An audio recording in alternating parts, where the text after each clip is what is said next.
India, stand up India जैसे programme ऐसे ही प्रयासों का हिस्सा है। अंजल टैक्स की समस्याओं को खत्म करना और टैक्स फाइलिंग को सरल करना हो,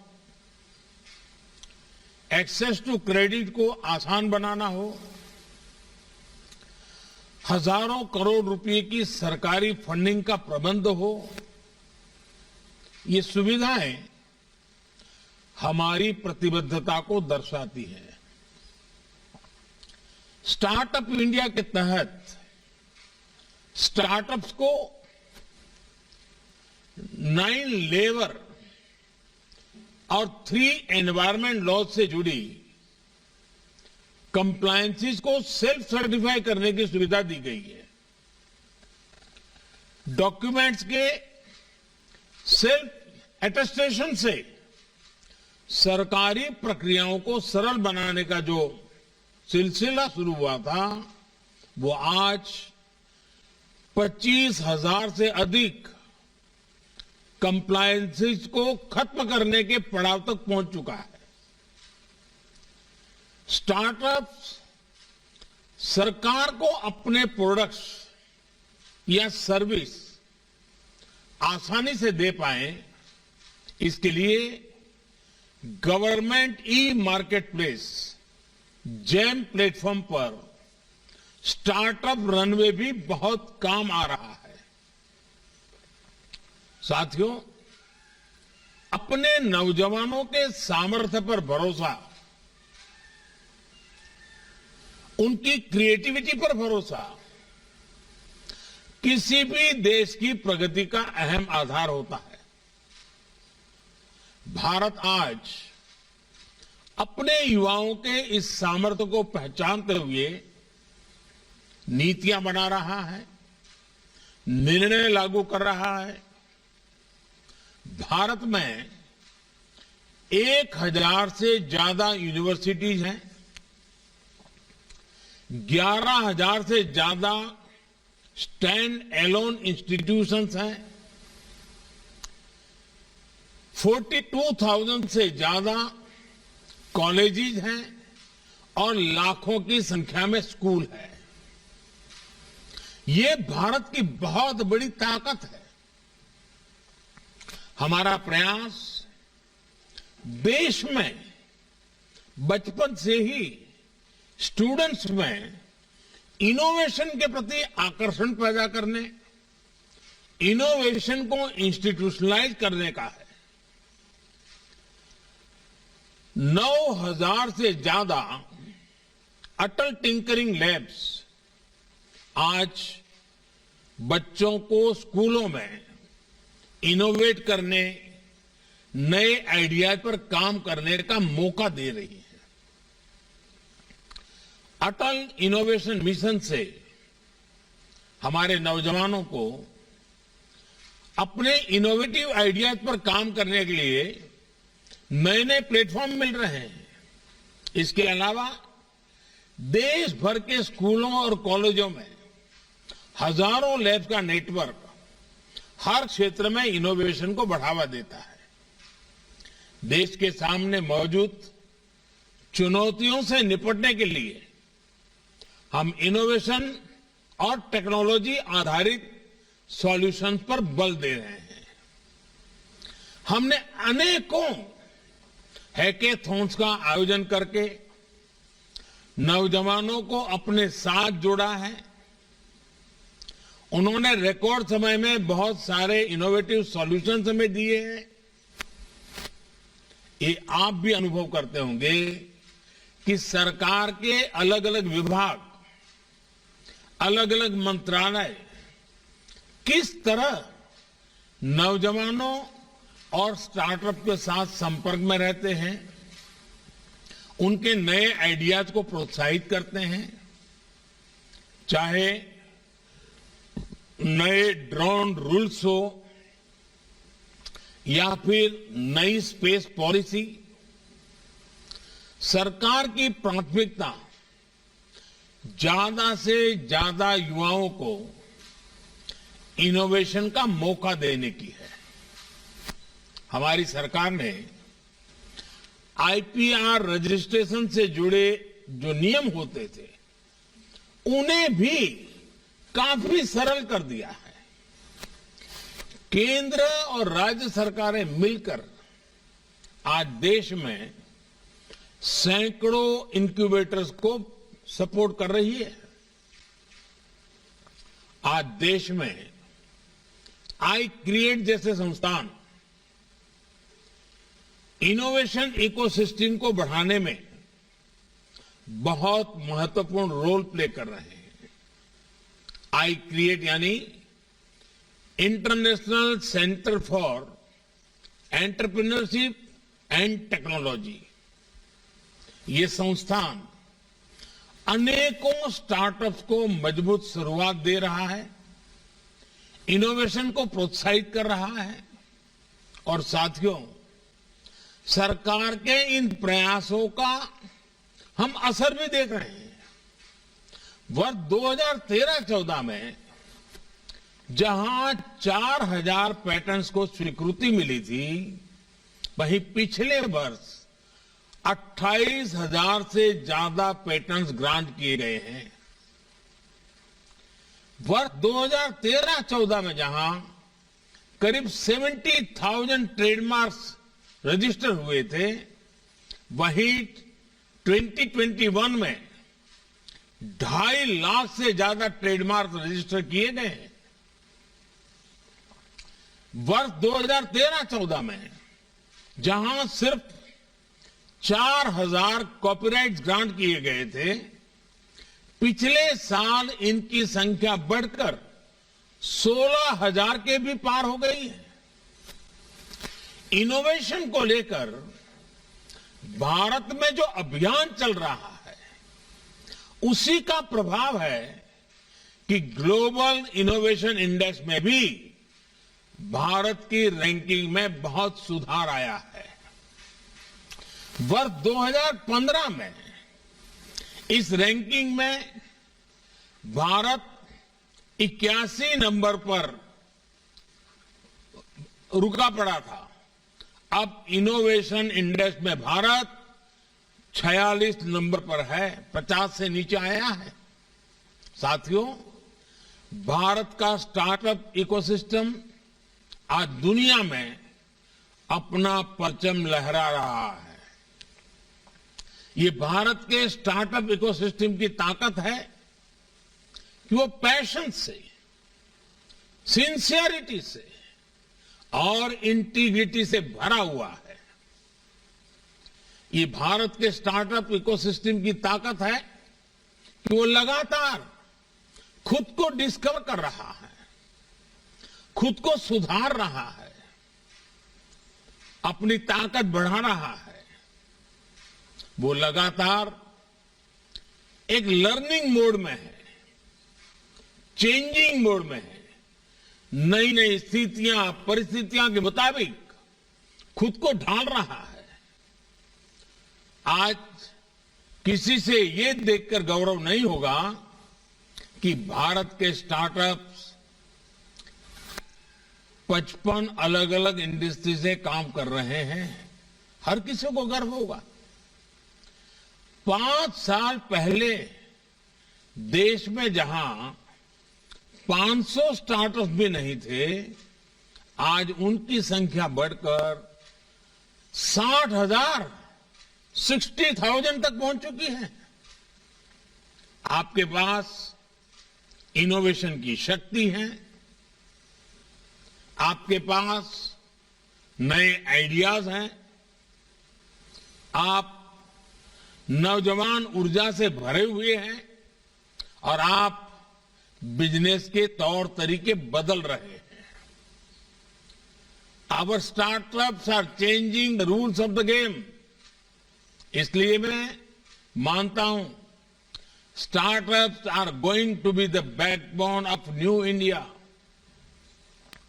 साथियों, एंटरप्रेन्योरशिप से एनवायरमेंट की ये स्पिरिट हमारे यहां डेवलपमेंट को लेकर रीजनल और जेंडर डिस्पैरिटी की समस्या का भी समाधान कर रही है। पहले जहां बड़े शहरों में, मेट्रो शहरों में ही बड़े बिजनेस फलते फूलते थे, आज देश के हर राज्य में 625 से अधिक जिलों में कम से कम एक स्टार्टअप है। आज करीब आधे स्टार्टअप्स टियर 2 और टियर 3 सिटीज में है। ये सामान्य गरीब परिवारों के युवाओं के आइडिया को बिजनेस में बदल रहे हैं। इन स्टार्टअप्स में आज लाखों युवाओं को रोजगार मिल रहा है। साथियों, जिस स्पीड और जिस स्केल पर आज भारत का युवा स्टार्टअप बना रहा है, वो वैश्विक महामारी के इस दौर में भारतीयों की प्रबल इच्छा शक्ति और संकल्प शक्ति का प्रमाण है। पहले बेहतरीन से बेहतरीन समय में भी इक्का दुक्का कंपनियां ही बड़ी बन पाती थी, लेकिन बीते साल तो 42 यूनिकॉर्न, 42 यूनिकॉर्न हमारे देश में बने हैं। हजारों करोड़ रुपए की ये कंपनियां आत्मनिर्भर होते आत्मविश्वासी भारत की पहचान है। आज भारत तेजी से यूनिकॉर्न की सेंचुरी लगाने की तरफ बढ़ रहा है और मैं मानता हूं भारत के स्टार्टअप का स्वर्णिम काल तो अब शुरू हो रहा है। भारत की जो विविधता है वो हमारी बहुत बड़ी ताकत है। हमारी डायवर्सिटी हमारी ग्लोबल आइडेंटिटी है।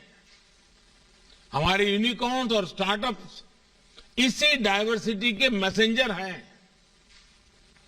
सिंपल डिलीवरी सिस्टम से लेकर सर्विस से लेकर पेमेंट सॉल्यूशन और कैब सर्विस तक आपका विस्तार बहुत बड़ा है। आपके पास भारत में ही डाइवर्स मार्केट्स, डाइवर्स कल्चर्स और उसमें काम करने का इतना बड़ा अनुभव है। इसलिए भारत के स्टार्टअप खुद को आसानी से दुनिया के दूसरे देशों तक पहुंचा सकते हैं। इसलिए आप अपने सपनों को सिर्फ लोकल न रखें, ग्लोबल बनाएं।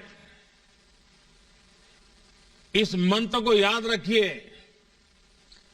Let us innovate for India, innovate from India. साथियों, आजादी के अमृत काल में ये सबके लिए जुट जाने का समय है। ये सबका प्रयास से लक्ष्यों की तरफ बढ़ने का समय है। मुझे खुशी हुई जब एक ग्रुप में पीएम गति शक्ति नेशनल मास्टर प्लान को लेकर अहम सुझाव दिया। गति शक्ति प्रोजेक्ट में जो एक्स्ट्रा स्पेस है उसका उपयोग ईवी चार्जिंग इंफ्रास्ट्रक्चर के निर्माण के लिए किया जा सकता है। इस मास्टर प्लान में आज ट्रांसपोर्ट, पावर, टेलीकॉम सहित पूरे इंफ्रास्ट्रक्चर ग्रिड को सिंगल प्लेटफॉर्म पर लाया जा रहा है। मल्टी मॉडल और मल्टीपर्पज एसेट्स के निर्माण के इस अभियान में आपकी भागीदारी बहुत जरूरी है। इससे हमारे मैन्युफैक्चरिंग सेक्टर में नए चैंपियंस के निर्माण को भी बल मिलेगा। Defence manufacturing, cheap manufacturing, clean energy और ड्रोन टेक्नोलॉजी से जुड़े अनेक सेक्टर्स में देश के एम्बिशियस प्लान्स आपके सामने हैं। हाल में नई ड्रोन पॉलिसी लागू होने के बाद देश और दुनिया के अनेक इन्वेस्टर्स ड्रोन स्टार्टअप में इन्वेस्ट कर रहे हैं। आर्मी, नेवी और एयरफोर्स की तरफ से करीब 500 करोड़ रुपए के ऑर्डर ड्रोन कंपनियों को मिल चुके हैं। सरकार बड़े पैमाने पर गांव की प्रॉपर्टी की मैपिंग के लिए आज ड्रोन का उपयोग कर रही है, स्वामित्व योजना के लिए। अब तो दवाओं की होम डिलीवरी और एग्रीकल्चर में ड्रोन के उपयोग का दायरा बढ़ रहा है। इसलिए इसमें बहुत संभावनाएं हैं। साथियों, तेजी से होता हमारा शहरीकरण भी एक बहुत बड़ा फोकस एरिया है। आज अपने मौजूदा शहरों को डेवलप करने और नए शहरों के निर्माण के लिए बहुत बड़े स्तर पर काम चल रहा है। अर्बन प्लानिंग, हमें बहुत काम करना है उस क्षेत्र में। इसमें भी हमें ऐसे वॉक टू वर्क कंसेप्ट और इंटीग्रेटेड इंडस्ट्रियल एस्टेट का निर्माण करना है, जहां श्रमिकों के लिए, मजदूरों के लिए बेहतर अरेंजमेंट्स हो। अर्बन प्लानिंग में नई संभावनाएं आपका इंतजार कर रही हैं। जैसे यहां एक ग्रुप ने बड़े शहरों के लिए नेशनल साइकिलिंग प्लान और कार फ्री जोन्स की बात रखी है। ये शहरों में सस्टेनेबल लाइफस्टाइल को प्रमोट करने के लिए बहुत जरूरी है। आपको मालूम होगा, मैं जब COP26 की समिट में गया था, तब मैंने एक मिशन लाइफ की बात कही है। और ये लाइफ का मेरा जो कंसेप्ट है वो ये है कि लाइफस्टाइल फॉर एनवायरमेंट लाइफ। और मैं मानता हूं कि हमने लोगों में उन चीजों को लाने के लिए टेक्नोलॉजी का कैसे उपयोग करें। जैसे एक P3 मूवमेंट आज अनिवार्य है। Pro planet people, P3 movement. हमें जब तक जन सामान्य को एनवायरमेंट के लिए जागरूक नहीं करेंगे, ग्लोबल वार्मिंग की खिलाफ की जो लड़ाई है उसके सिपाही नहीं बनाएंगे, हम इस लड़ाई को जीत नहीं सकते हैं।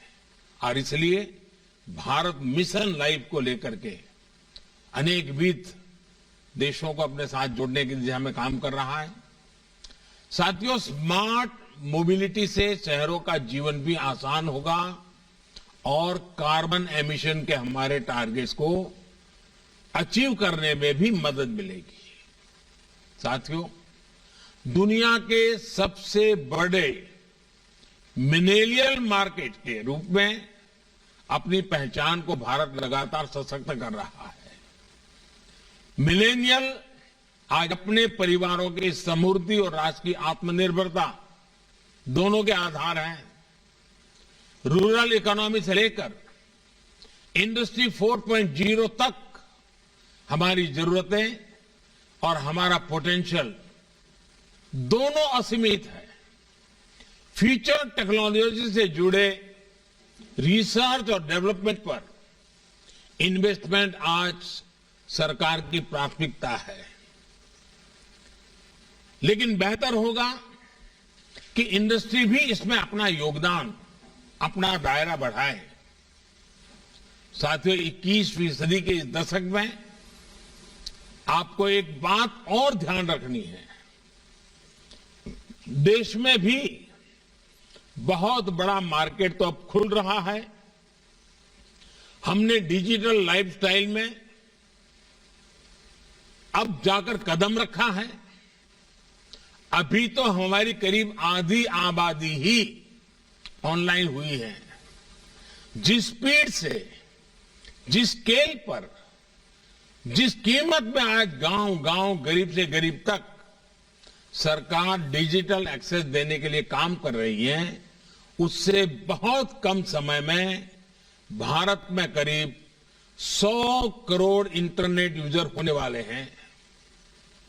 जैसे जैसे दूर सुदूर क्षेत्रों में लास्ट माइल डिलीवरी सशक्त हो रही है, वैसे वैसे ग्रामीण मार्केट और ग्रामीण टैलेंट का बड़ा पूल भी बनता जा रहा है। इसलिए मेरा भारत के स्टार्टअप से आग्रह है कि गांव की तरफ भी बढ़े। ये अवसर भी है और चुनौती भी। मोबाइल, इंटरनेट, ब्रॉडबैंड कनेक्टिविटी हो या फिजिकल कनेक्टिविटी, गांव की आकांक्षाएं आज बुलंद हो रही हैं। रूरल और सेमी अर्बन एरिया एक्सपांशन की नई वेव की राह देख रहे हैं।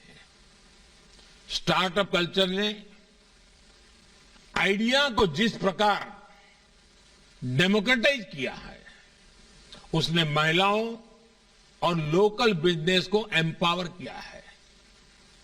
आचार पापड़ से लेकर हैंडीक्राफ्ट तक अनेक लोकल प्रोडक्ट्स का दायरा आज व्यापक रूप से बढ़ा है। जागरूकता बढ़ने से लोकल के लोग, उसके लिए लोग वोकल हो रहे हैं। और अभी जब हमारे जयपुर के साथी ने,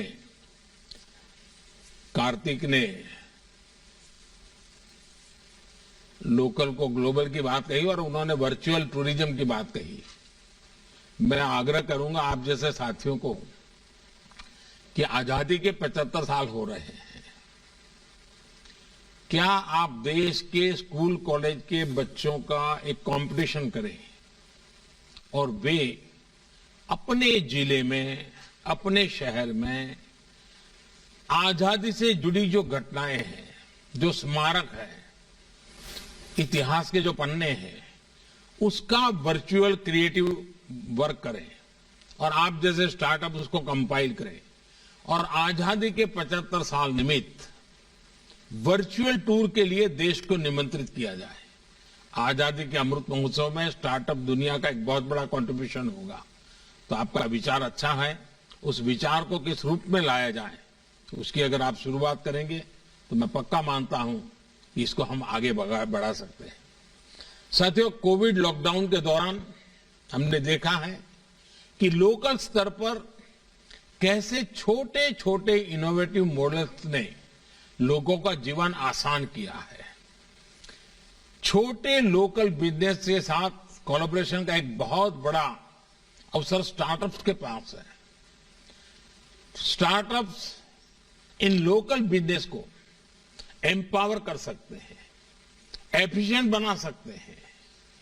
छोटे बिजनेस देश के विकास की रीढ़ है और स्टार्टअप्स नए गेम चेंजर है। ये साझेदारी हमारे समाज और इकोनॉमी दोनों को ट्रांसफॉर्म कर सकती है। विशेष रूप से विमेन एम्प्लॉयमेंट को इससे बहुत बल मिल सकता है। साथियों, यहां एग्रीकल्चर से लेकर हेल्थ, एजुकेशन, टूरिज्म सहित हर सेक्टर में सरकार और स्टार्टअप की साझेदारी को लेकर अनेक सुझाव आए हैं। जैसे एक सुझाव आया था कि हमारे यहां जो दुकानदार है वो उसकी जो कैपेबिलिटी, उसका मुश्किल से 50-60% उपयोग कर पा रहा है और उन्होंने एक डिजिटल सॉल्यूशन दिया ताकि उसको पता रहे कि कौन सा सामान खाली हो गया है, कौन सा लाना है वगैरह। मैं आपको एक सुझाव दूंगा, आप उस दुकानदार को उसके जो ग्राहक हैं उसके साथ भी जोड़ सकते हैं। तो दुकानदार ग्राहक को सूचना कर सकता है कि आपकी ये 3 चीजें 3 दिन के बाद खाली हो जाने वाली हैं। आपके घर में ये 7 चीजें 5 दिन के बाद खाली हो जाने वाली है। उसको मैसेज जाएगा तो घर वाले जो हैं उनको भी डिब्बे नहीं खंगालने पड़ेंगे किचन में कि सामान है कि नहीं है, फलाना है कि नहीं, टिकना है कि नहीं है। ये आपका दुकानदार ही उसको मैसेजिंग कर सकता है एंड आप इसको बहुत बड़ा प्लेटफॉर्म के रूप में भी कन्वर्ट कर सकते हैं। सिर्फ दुकान की एफिशिएंसी नहीं, परिवार की रिक्वायरमेंट के लिए भी उनको दिमाग खपाना नहीं पड़ेगा। आपका मैसेज ही चले जाएगा कि आपकी हल्दी 1 महीने के लिए ले गए थे, 3 दिन के बाद खत्म होने वाली है। तो आपको बाजार एक बहुत बड़ा आप एग्रीगेटर बन सकते हैं, आप एक बहुत बड़ा ब्रिज बन सकते हैं। साथियों, मैं आपको आश्वस्त करता हूं कि युवाओं के हर सुझाव, हर आइडिया, हर इनोवेशन को सरकार का पूरा सपोर्ट मिलेगा। देश को आजादी के 100वें वर्ष की तरफ ले जाने वाले ये 25 साल बहुत महत्वपूर्ण है दोस्तों, और आपके लिए सर्वाधिक महत्वपूर्ण है। ये इनोवेशन यानी आइडियाज, इंडस्ट्री एंड इन्वेस्टमेंट का नया दौर है। आपका श्रम भारत के लिए है, आपका उद्यम भारत के लिए है, आपकी वेल्थ क्रिएशन भारत के लिए है, जॉब क्रिएशन भारत के लिए है। मैं आपके साथ मिलकर के कंधे से कंधा मिला करके आप नौजवानों की ऊर्जा को देश की ऊर्जा में परिवर्तित करने के लिए पूरी तरह प्रतिबद्ध हूं। आपके सुझाव, आपके आइडियाज, क्योंकि आप एक नई जनरेशन है जो नए तरीके से सोचते हैं, जो व्यवस्थाओं को समझना स्वीकारना बहुत आवश्यक हो गया है। और मुझे विश्वास है कि 7 दिन के मंथन से जो चीजें निकली हैं, सरकार के सभी विभाग इसको बड़ी गंभीरता से लेते हुए सरकार में इसका कैसे उपयोग हो, सरकार की नीतियों में कैसे इसका प्रभाव हो, सरकार की नीतियों के द्वारा समाज जीवन को इसको कैसे लाभ करता हो, इन सारे विषयों का लाभ होने वाला है। मैं इसलिए आप सबको इस कार्यक्रम में सहभागी होने के लिए आपका अमूल्य समय, क्योंकि आप आइडियाज की दुनिया के लोग हैं और इसलिए आपका समय आइडियाज में ही रहता है, और वो आइडियाज आपने सबके बीच बांटे, वो भी एक बहुत बड़ा काम है। मैं आपको बहुत बहुत शुभकामनाएं देता हूं। मकर संक्रांति का पावन पर्व, अभी भी हवा में वही माहौल है। उस बीच कोरोना में आप अपना ध्यान रखिए। बहुत बहुत धन्यवाद।